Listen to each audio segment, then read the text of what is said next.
Angel, where on earth are you? Why haven't you prepared dinner like the others? How many times do I need to remind you that in this household, we must have breakfast at 6 a.m. and dinner at 5 p.m.? Sharp! You've been a part of this family for 3 years already. I don't want that I still have to repeat myself like this. Why must I guide you through everything as if you're a newbie? This is precisely the reason why having strict parents is considered such a valuable asset. Had your parents been more disciplined about meal times, I wouldn't have had to impart these basics from scratch. I simply don't have the time for such nonsense. Hello, Luana. I'm sorry. I'm currently at the butcher downtown. Max said he wanted to have ribs for dinner tonight, so I came to get some good quality pork that won't hurt his teeth as much. I'll return shortly with the ribs and also the bottle of wine he requested I pick up along the way. Why must you always leave things until the last minute and scramble in a rush? Didn't we provide you with a grocery list at the beginning of the week?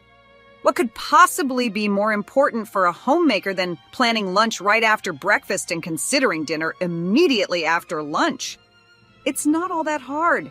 You have one responsibility: ensuring the smooth functioning of this household. I am really getting sick and tired of your lack of initiative. I am trying my best, Luana. Maybe you could help me out a little? Share the load a bit? What? That is absurd. I've been carrying out the same tasks my entire life, even before marrying Max. But now I have you to do those for me, don't I? The purpose of having a daughter-in-law is to train her to manage the responsibilities I won't manage as I age, isn't it? You are part of the Thomas family now. Stop making excuses and start pulling your weight. Being a woman in this family is a serious matter. I'm not a homemaker, Luana. You know that. I have my job at the store. I can't fulfill all your requests all the time. You're a homemaker who stays at home. Can't you do a few things while I'm at work sometimes? It will really help me out, and plus, you know better what needs to be done. Are you looking down on me for being a stay-at-home wife? It's an arduous, full-time role, you know.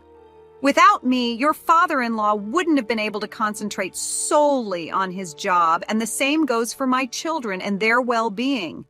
And your job is nothing but a part-time cashier position at a local convenience store.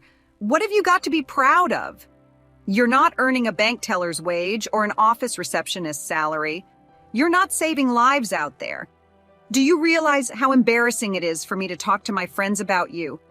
A daughter-in-law working as a cashier. My friends all have more prominent in-laws, like doctors and professors, huh? Maybe this is as good a chance as any to tell you to quit. Yes, why don't you quit your meaningless job and focus on doing things around the house that need attention? It's not like I do it for the thrill of it, Luana. I need the extra income to fund things I want to spend on. William can only afford to give me $70 each month to spend on myself.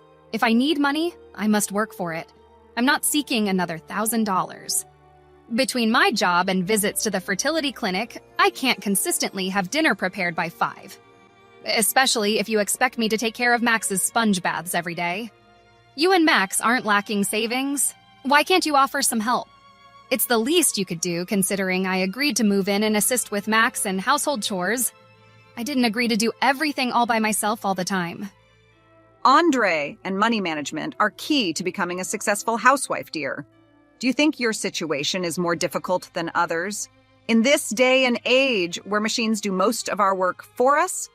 Look around you. We're the first generation heavily reliant on technology. Almost every task has a machine for it. Most of the time, all you have to do is press a button. Are you so unwilling that you can't even do that? And we aren't as well off as you might think. We are comfortable, yes, but it's because your father-in-law invested most of these sayings into buying this gigantic 3,000 square foot house. So don't approach us for financial assistance. It seems I need to keep my job and bring in extra income as much as possible. And it sounds like you should be helping me to the household so I can continue working. That is not going to happen. Especially now that Andre plans to move back in. We'll need all hands on deck. Andre is moving back in? Yes, isn't that wonderful news? It's always been Max's and my dream, to live with our sons, their wives, and our grandchildren all under one roof. That's precisely why we bought this house that cost us nearly every last penny. How am I hearing about Andre just now? Because I'm telling you just now. I heard he had difficulty convincing his new wife, Amy, to move in with us for the first few years. Don't be a downer and make them feel unwelcome, will you? You need to make her feel like she made the right choice. A lot is riding on this. Amy is the most stunning woman I've ever seen. Her appearance is always impeccable. I never thought Andre would bring home such a stunning fiancée, let alone marry her. Maybe living with her under one roof will motivate you to take care of yourself better, don't you think so, Angel? I bet Amy has all the latest fashion trends and makeup tips locked and loaded. 2 birds, 1 stone. Are you being serious? I'm expected to live not only with my husband's parents, but also with his brother and his new wife? I'm sorry, but that's not acceptable. First of all, there's no room for 3 adult couples in that house. A 3,000 square foot house may have been a mansion in your time, but it's not spacious enough to house 6 adults. We only have 2 bathrooms. Are we meant to share? You know I'm trying to have a baby. Enough of that. You'll adjust in no time. Besides, you don't have any real siblings, so this could be an opportunity to have a sister. She can teach you about fashion, makeup, and so on. Don't you dare do anything to scare her away. She basically light years out of Andre's league, and we can't let her know that. You can pamper her real nice the first couple months, can't you? Pamper her? What do you mean? Are you suggesting I do all the household work not just for Andre and his wife? Do you want me to do their laundry, cook their meals, clean their room, and serve them? Why, so that they feel welcome? Well, that is your burden, as the first one to be welcomed into this family, isn't it? What's the point if you can't represent our family well to the new member? Besides, Andre told me the one condition under which Amy agreed to move in with us was that we treat her like a guest. That's not a bad bargain. Think about it. How uncomfortable must she be to suddenly live with 4 strangers? And what a sweetheart she is to agree to something like that. All for the love of her husband, that Angel. So keep the bees at all costs, Angel. You hear? Absolutely not, I decline. I won't do that. What? Are you talking back to me? I am your mother-in-law. As long as you're in my house, you will do as I say. If you want so desperately to impress her, you do it yourself. Consider this my notice. I'm moving out with or without your son. I've had enough. How dare you say that? Especially now when Max needs round-the-clock care. If this is a sick joke, stop now. It's not funny and it's not the time. Come back home right now and apologize to us. I need to go. I need to talk to William. I am not done with you. Don't ignore my messages. Is it true that Andre and his new wife are moving in with us too? Your mother just revealed that to me. Yes, they're planning to move in this coming weekend. This weekend? That's just 2 days away, William. How come everyone else knew about it and I'm the last one to find out? And am I expected to handle all the cleaning and preparations for their arrival? Where were you in all of this? Did you have no influence over the decision? And why was I never invited to discuss this big life decision? And what more can I do so you people will treat me like a real family member? Whoa, I didn't expect you to have such a crazy reaction to it. Are you being overly sensitive? Please calm down. Is it your time of the month, Angel? What? Come on, you know this has been my parents' dream, to have me and my brother live with them after getting married. You know this. Let's just see what happens. Who knows, maybe you will love it. Amy's a sweet girl. You're sure to like her. I can't believe Andre managed to win someone like her. I wonder what it's like to wake up to a perfect 10 every morning. Damn, that's gotta be nice, huh? Are you serious right now? Are you really saying that to your wife? I'm just teasing Babe. Easy. No need to get all jealous and defensive. Why are you so short with me lately? You're always so on edge, like you can't wait to slit my throat in my sleep. You're like a starved animal sometimes. You're the reason I've become this way. You and your overbearing mother. Do you have any idea what I deal with during the day while you're at work or at some dinner party every other day? No, I won't accept this. I refuse to live like this any longer. Well, what can we do? It's already been decided and it's my parents' house. They have the final say. So please, don't act impulsively and worsen the situation for yourself. If my dad's condition deteriorates further, it might drive Amy away. And just like that, with no apparent attempt to listen to my perspective, the six Thomases commenced coexisting under a roof that was far from spacious enough. The new addition to the family, Amy, instantly became a beloved member due to her supermodel physique and affluent upbringing, securing her a perpetual honored status within the household. My supposedly bedridden father-in-law even rose from his habitual recliner to personally bring Amy a glass of water, thanking her for providing him with this much-needed exercise. My clueless husband began arriving home from work noticeably earlier than before, ensuring he dined with the family every evening. Meanwhile, as the lesser-known member of the Thomas household, I made several attempts to discuss the possibility of my husband and I moving out to start our own family. However, each time I was met with a sideways glance or a dismissive chuckle. William even went so far as to portray my desire to move out as mere jealousy in front of Amy herself. It was utterly untrue and deeply embarrassing. As a last resort, I presented him with an ultimatum. Either move out with me or allow me to depart on my own. Can you guess which choice the non-loser made? William, the model's son and devoted brother, opted for the latter, citing excuses about not leaving his ailing father. At that moment, I resolved that I would rather embrace the life of a divorced single woman in her mid-30s than continue as a middle-class servant to this family. I held him to his word, packed my belongings into 2 modest suitcases, and left within the week. I informed my boss of my availability to work full-time, and he was enthusiastic about adding me to the schedule immediately. I was finally adjusting to my new apartment and gradually rediscovering my freedom when I received a disconcerting text from my former mother-in-law. Hello, Angel. How have you been? Well, I hope. I can't believe it's already been 3 months since you left us. Have you found your footing being alone? I wanted to see how you were doing, and I thought I should tell you. We may have been a bit rash. It's become evident that we treated you less than ideally during your time with us. We can see that now. Please forgive us, dear. I guess it just never occurred to us that you could be uncomfortable. You are regretting the separation, too, I'm sure. You must be so lonely and miss living with family, am I right? Why don't you come on back to us? I'm not just separated from your son. We're officially divorced. We have signed official documents. Oh, well, that doesn't matter much. They're just papers, aren't they? Mere papers can't break up a marriage now. Don't be silly.